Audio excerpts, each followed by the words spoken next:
नमस्कार, आप देख रहे हैं न्यूज 24। मैं हूं अजीत अंजुम। तू इधर उधर की बात न कर, ये बता कि काफिला क्यों लूटा। मुझे रहजनों से गिला नहीं, तेरी रहबरी का सवाल है। आज ये शेर राहुल गांधी के नाम, जो कल एक टीवी इंटरव्यू के दौरान सीधे सवालों का जवाब देने में इधर उधर की बात करके बच निकलने की कोशिश करते दिखे। 10 साल से सांसद और कई सालों से पार्टी के हाईकमान नंबर 2 की हैसियत वाले राहुल गांधी ने कल पहली बार एक अंग्रेजी चैनल को इंटरव्यू दिया। इंटरव्यू के दौरान राहुल गांधी से दर्जनों तीखे सवाल पूछे गए। भ्रष्टाचार से लेकर 84 के दंगों तक राहुल गांधी कई जगह फंसे और सीधे सवालों का जवाब देने की बजाय आरटीआई, लोकपाल और संसद में पेंडिंग विधेयकों की बात करते रहे। ऐसा लगा जैसे राहुल ऐसे इंटरव्यू के लिए कतई तैयार नहीं थे और सवालों के चक्रव्यूह में फंस गए। राहुल गांधी से मोदी पर सवाल पूछा गया। पहले तो राहुल गांधी इस पर कन्नी काटते रहे, सत्ता और संगठन की फिलॉसफी बताते रहे। जब सवालों ने पीछा नहीं छोड़ा तो सीधे बोल गए कि 2002 के दंगों के लिए मोदी जिम्मेदार है। लेकिन 1984 के दंगों के लिए माफी मांगने के सवाल पर राहुल गांधी ने कहा कि मैं तब कांग्रेस संगठन का हिस्सा नहीं था। अब सुबह से कांग्रेस और बीजेपी में दंगों को लेकर दंगल हो रहा है। बीजेपी 84 की बात कर रही है तो कांग्रेस 2002 की। लेकिन सबसे बड़ा सवाल यह है कि गुजरात दंगों में अगर सरकार शामिल थी तो 84 के दंगों के दौरान 3 दिन तक कांग्रेस की सरकार सोई क्यों थी।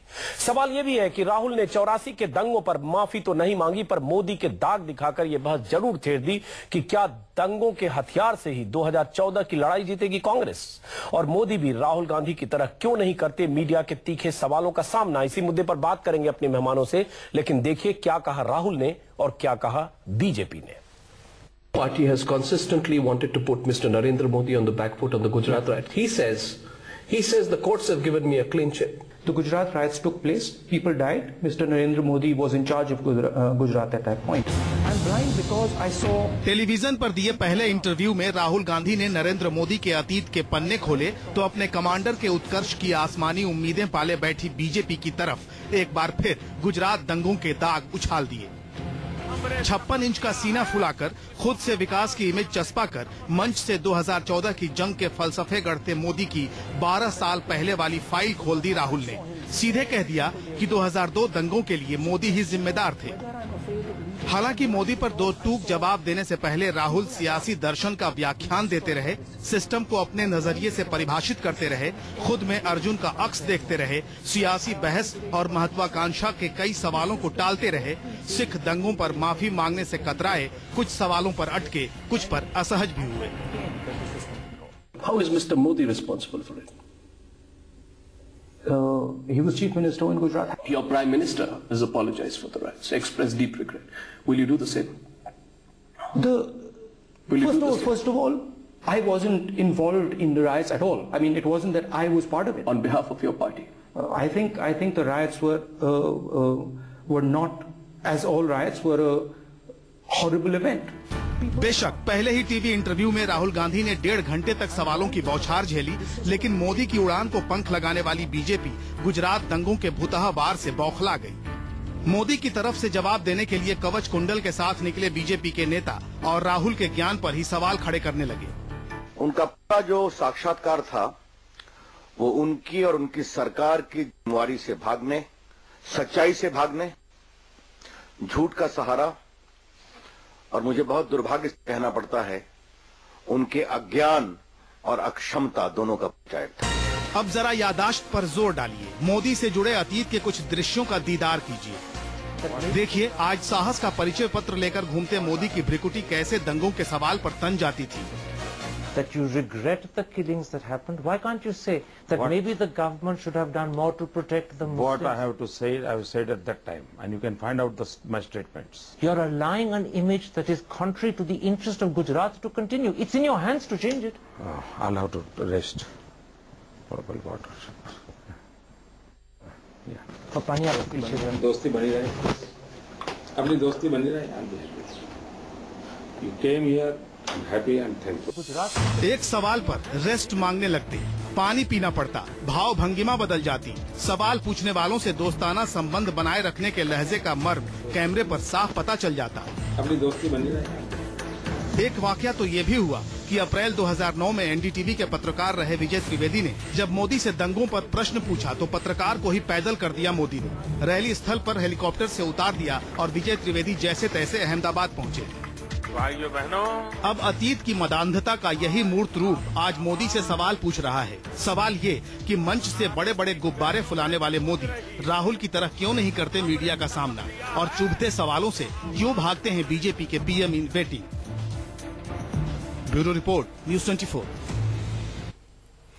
राहुल गांधी ने 10 साल में पहली बार टेलीविजन इंटरव्यू दिया। करीब 80 मिनट के इंटरव्यू में तमाम सवालों का सामना किया। कई जगह मुश्किलों में फंसे, कई जगह सवालों का जवाब देने की बजाय सिस्टम की बात करते रहे, महिला सशक्तिकरण की बात करते रहे, विधेयकों की बात करते रहे और 73 बार उन्होंने सिस्टम का हवाला दिया कि वो सिस्टम ठीक करना चाहते हैं, सिस्टम को खोलना चाहते हैं ऐसे लोगों के लिए ताकि समाज, देश तरक्की करे। तमाम बातें फिलोसफर के अंदाज में राहुल कहते रहे, लेकिन कई जगह चूके, कई तीखे सवालों का सीधा जवाब देने के बजाय राहुल गांधी ने फिलोसफिकल होने का भी एक तरह से उपक्रम किया। क्या मतलब है राहुल गांधी के इस इंटरव्यू का, और साथ में क्या वो दिन भी आएगा जब नरेंद्र मोदी प्रधानमंत्री पद के दावेदार इसी तरह से 70, 80, 100 मिनट का इंटरव्यू देंगे और तमाम सवालों का सामना करेंगे। इसी पर चर्चा करने के लिए हमारे साथ हैं अभय दुबे, राजनीतिक विश्लेषक, विनोद शर्मा, हिंदुस्तान टाइम्स के political editor, captain Abhimanyu, BJP नेता।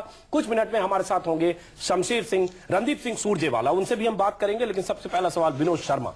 राहुल गांधी ने इंटरव्यू दिया, बहुत सारी बातें कही, बहुत जगह वो लगा कि फंसे, उसके लिए मेंटली तैयार नहीं थे उस तरह के सवालों के लिए। पहले आपका असेसमेंट, राहुल गांधी को किस तरह से देखते हैं इस तीखे सवालों का सामना करते हुए? राहुल, ये इंटरव्यू बेहतर हो सकता था, और जब मैं ये कहता हूं कि इंटरव्यू बेहतर हो सकता था तो जिस तरह से इसकी भर्त्सना की जा रही है विपक्ष के द्वारा, उससे मैं एग्री नहीं कर रहा हूं। मैं इसका एक संजीदा विश्लेषण करना चाहता हूं और मैं ये मानता हूं कि जब उनसे 84 के दंगों के बारे में सवाल पूछा तो उन्होंने कहा कि प्रधानमंत्री ने माफी मांगी। सच्चाई है कि कांग्रेस प्रेसिडेंट ने भी माफी मांगी, और ये एक कारण श्री मनमोहन सिंह को मनोनीत करने का एज प्रधानमंत्री ये भी था कि वो जो इतनी प्राउड कम्युनिटी है सिखों की इस देश में, उसको अपने आलिंगन में लेना, उसके साथ अपनी एक पीस पाइप स्मोक करना, उनको आश्वासित करना कि आपकी हिस्सेदारी इस देश में वही है जो 84 से पहले की थी। लेकिन मैं समझता हूं कि अगर ये मान जाते कि गलती हुई, 84 में जो दंगे हुए उसके लिए मैं भी शर्मसार हूं, हालांकि उस वक्त उम्र में बहुत छोटे थे, तो मैं समझता हूं कि इससे बहुत बड़ा असर होता देखने वालों पर। और इसके साथ साथ मेरे दोस्त कैप्टन अभिमन्यु की भी थोड़ी सी घिग्गी बन जाती कि भाई अब मोदी साहब 2002 के दंगों के बारे में क्या कहेंगे। अब चलिए कैप्टन साहब के पास आएंगे, लेकिन अभय कुमार दुबे, जो विनोद शर्मा ने सवाल पूछा, उनसे 3 बार सवाल पूछे गए 84 के दंगों के बारे में और मोदी के बारे में, और उसके बाद यह भी कहा गया कि आप क्यों नहीं माफी मांगते 84 के दंगों के लिए। तो उन्होंने कहा कि first of all I was not involve in the rights at all, it was not that I was part of it, I think that rights all As all rights were horrible, I was not in operation in the Congress. मतलब कांग्रेस में आप operational हो या ना हो, function में हो या नहीं। अजीत, अगर उन्हीं के शब्दों में बजाया जाए, अगर वो दंगों में शामिल होते, अगर वो दंगों के हिस्से होते तो वो अपराधी होते। फिर उनसे ये माफी मांगने का सवाल उनके सामने उठता ही नहीं। फिर तो सवाल होता है उनके खिलाफ जांच आयोग बैठाया जाए, उनके खिलाफ रिपोर्ट दी जाए। तो ये जवाब उन्होंने दिया है। और मनमोहन सिंह अगर माफी मांग रहे हैं तो वो तो थे नहीं 84 में दंगों में। ये जवाब तो पटरी से उतरा हुआ है। बिल्कुल, ये जवाब बताता है कि उनमें राजनीतिक कौशल की कितनी कमी है। दरअसल उन्हें ऐसा कि विनोद जी ने कहा, मैं पूरी तरह सहमत हूं, उन्हें फौरन माफी मांग लेनी चाहिए थी, और उस माफी मांगने से उनका कद घटता नहीं बल्कि उनका कद बढ़ता, और उनके विपक्षियों के सामने भी एक बहुत बड़ा प्रश्न खड़ा हो जाता। उन्होंने ऐसा नहीं किया, ये एक मौका था, उस मौके को वो चूक गए। अभय दुबे आपके पास वापस आएंगे। कैप्टन अभिमन्यु, हम गुजरात दंगों की बात में करेंगे। सबसे पहले कम से कम राहुल गांधी ने ऐसे सवालों का सामना तो किया, फेस तो किया 70-80 मिनट और तमाम दर्जनों सवाल। वो दिन कभी आएगा जब नरेंद्र मोदी ऐसे इंटरव्यू देंगे और तमाम सवालों का सामना करेंगे? अजीत जी, भारत के लोकतंत्र के इतिहास में एक बहुत अच्छी घटना कल हुई है कि जो परिवार पिछले लंबे समय से कांग्रेस पार्टी पर काबिज है और 10 साल से देश की सत्ता को भोग रहा है, अंततोगत्वा उन्होंने बोलने की जहमत तो उठाई, अंततोगत्वा उन्होंने कुछ कहा तो सही कि विनोद शर्मा जी और अभय दुबे जी जैसे भारत के प्रबुद्ध पत्रकार आज उनके उत्तरों का विवेचन तो कर पा रहे हैं। लेकिन आप मेरे सवाल का जवाब दीजिए, उसके बाद हम इस पर बात करेंगे कि राहुल जी ने इंटरव्यू तो दिया मगर जवाब कोई नहीं दिया, उत्तर कोई नहीं दिया।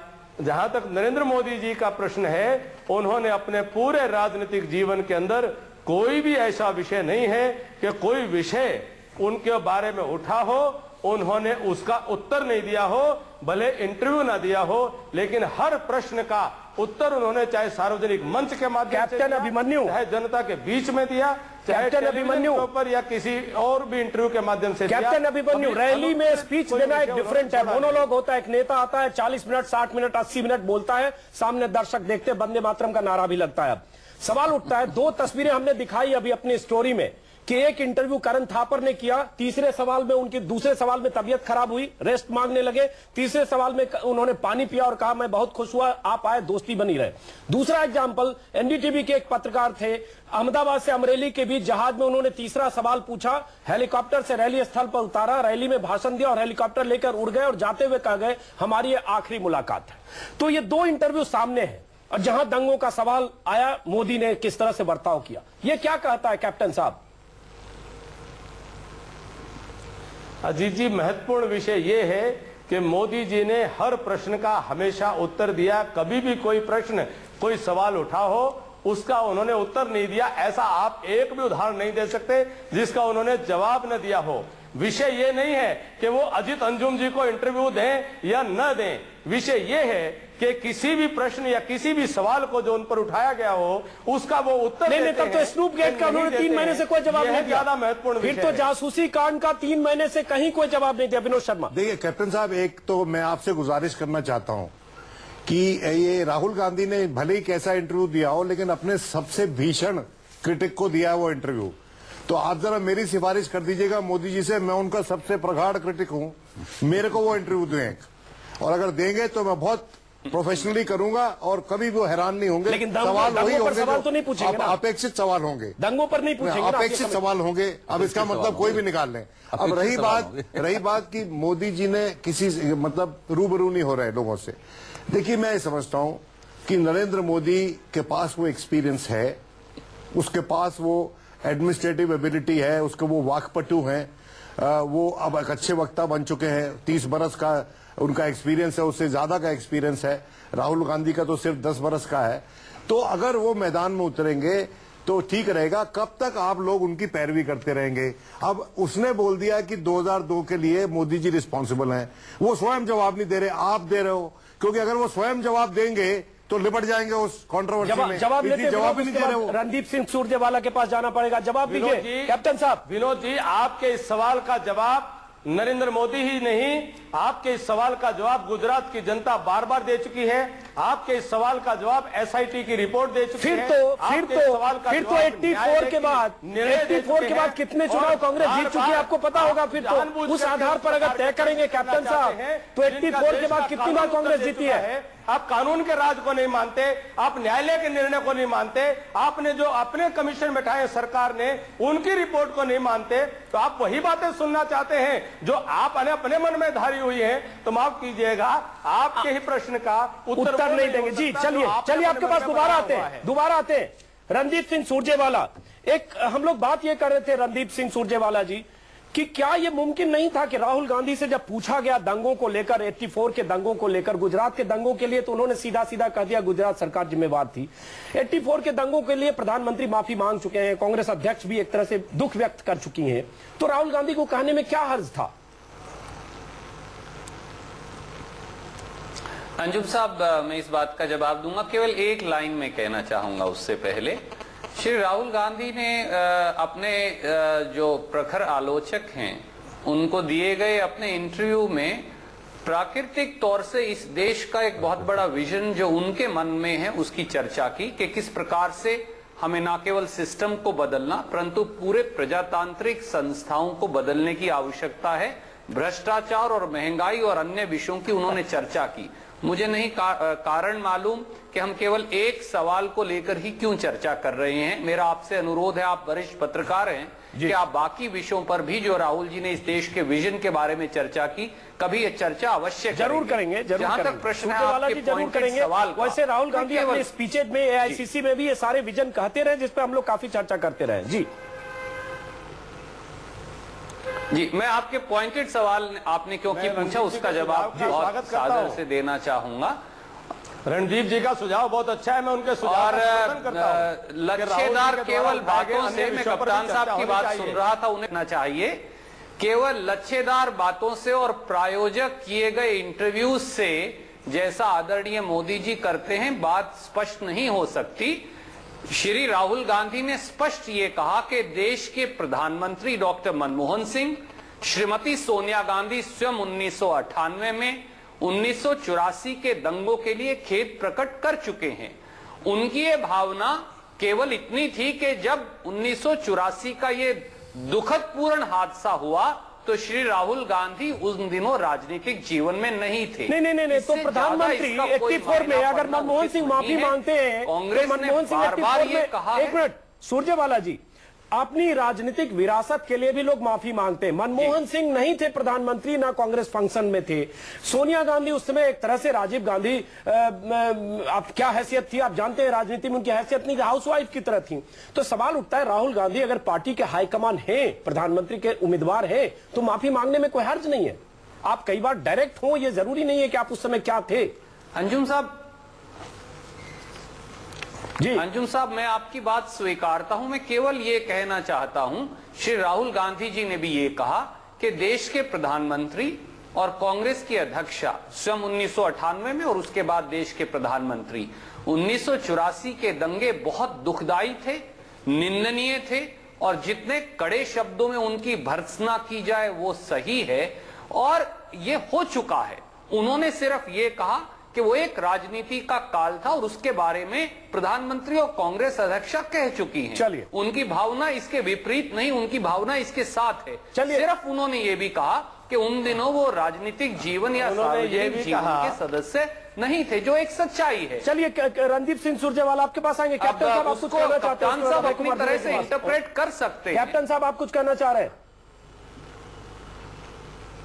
जी अजीत जी, उन्होंने ये भी कहा कि उन दंगों में कुछ कांग्रेसी शामिल थे, सम्मिलित थे, तो क्या वह यह बताने की कृपा करेंगे कि जो कांग्रेसी शामिल थे वो कौन थे और 30 साल के काल में उनके ऊपर क्या कार्रवाई हुई, किसी को दोषी सिद्ध ठहराया गया, किसी को कोई सजा हो पाई, सजा मिली तो सिर्फ सिख कौम को मिली, जिनके हजारों हजारों लोग वहां हताहत हुए, मारे गए। उसके बाद दंगों के बाद आतंकवाद की आग में वो झुलसते गए। चलिए, हो गया। पंजाब जलता रहा। क्या इस बात को राहुल गांधी जी ने समझने की कोशिश की और इसका कोई उत्तर देने की कोशिश की? रणदीप सिंह सुरजेवाला, ये तो बात है कि राहुल गांधी ने माना कि कुछ कांग्रेसी लोग शामिल थे। हमने देखा उसके पहले भी टाइटलर को टिकट मिल रहा था, अगर चिदम्बरम पर चप्पल जूता नहीं चला होता तो शायद टाइटलर चुनाव लड़ते जीतते भी। सज्जन कुमार को लेकर भी आपकी नरमी हर समय दिखी है।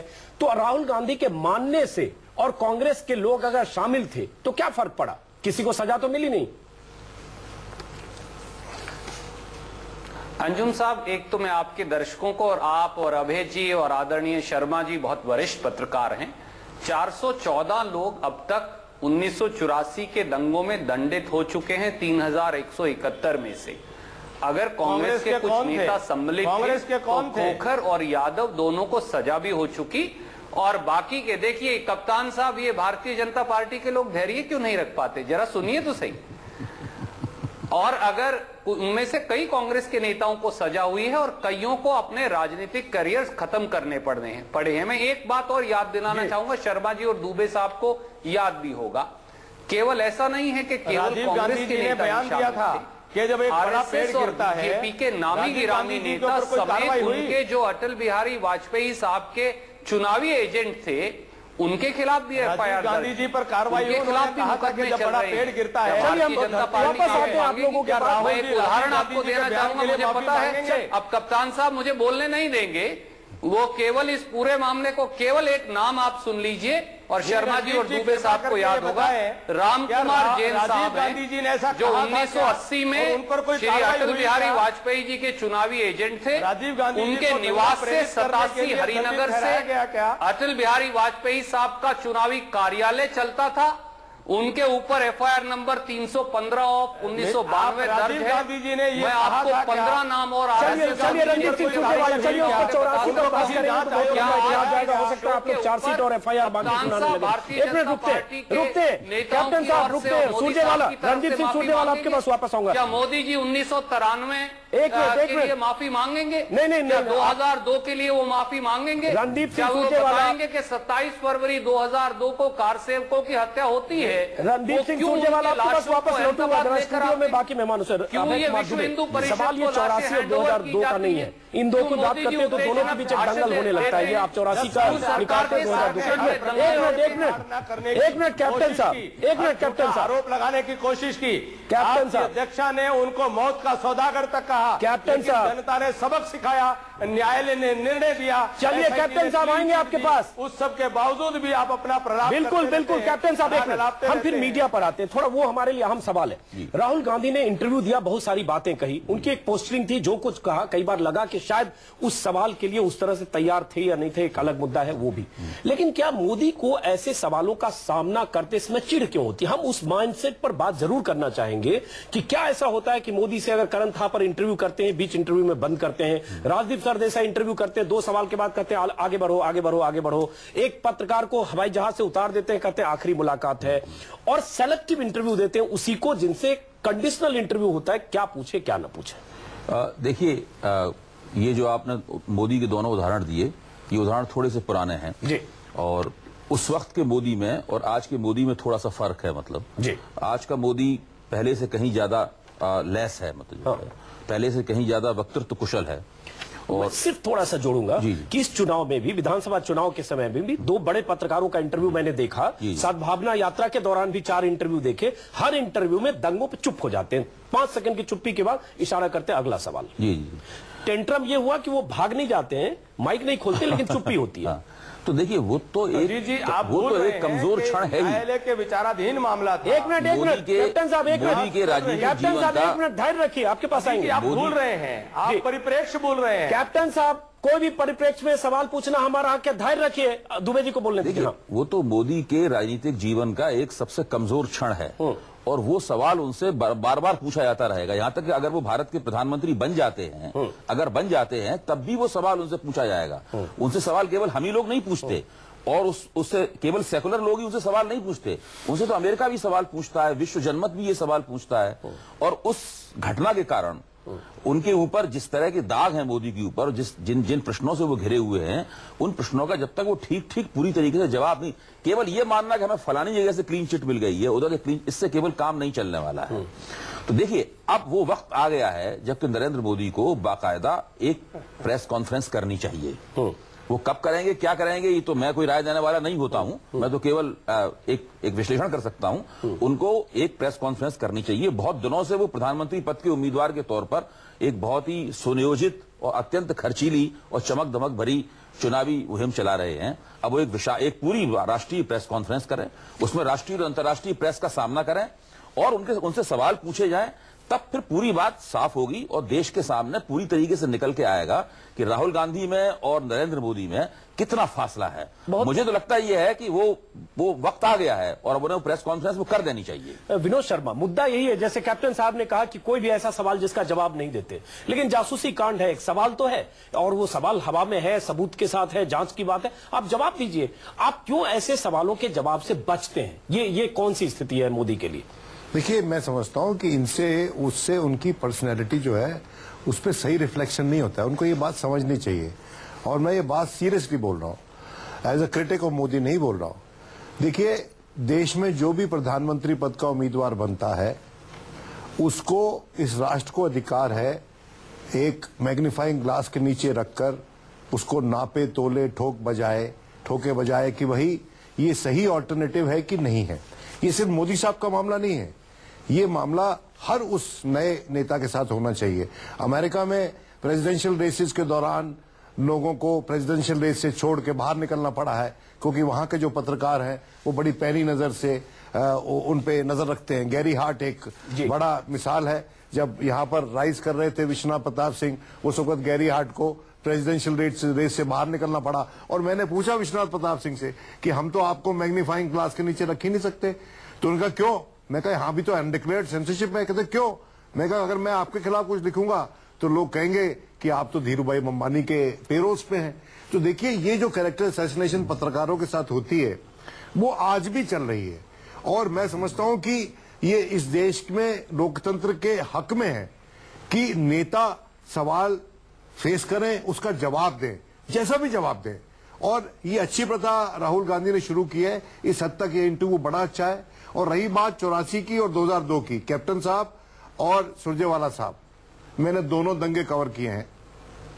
84 का भी देखा है वो नरसंहार, और 2002 का भी देखा है, और दोनों में of the record political parties के रिप्रेजेंटेटिव्स बीजेपी और कांग्रेस के कहते थे it was a political necessity. एक ही शब्द, एक ही शब्दावली। मैं चाहता हूं कि इसमें रिफ्लेक्शन करना चाहिए इस देश को। ये विनोद शर्मा ने जो बात कही अहम है, क्योंकि दिल्ली में भी जो दंगे हुए 3 दिन के बाद सेना बुलाई गई। सवाल उठता है 3 दिन तक सरकार कहां थी? अगर राहुल गांधी कहते हैं कि गुजरात सरकार ढीली थी, या गुजरात सरकार ने दंगे होने दिए, या गुजरात सरकार शामिल थी, तो सवाल उठता है क्या कांग्रेस की सरकार सो रही थी क्योंकि दंगे हो रहे थे? 3 दिन बाद सेना बुलाई गई। इस सवाल पर चर्चा करेंगे, और साथ में कैप्टन साहब ब्रेक के बाद वापस लौटेंगे। यह भी जानने की कोशिश करेंगे कि मोदी क्या ऐसे तीखे सवालों का सामना करेंगे, जैसा कि आपने कहा मेरे नहीं किसी और के सही, लेकिन क्या करेंगे। ब्रेक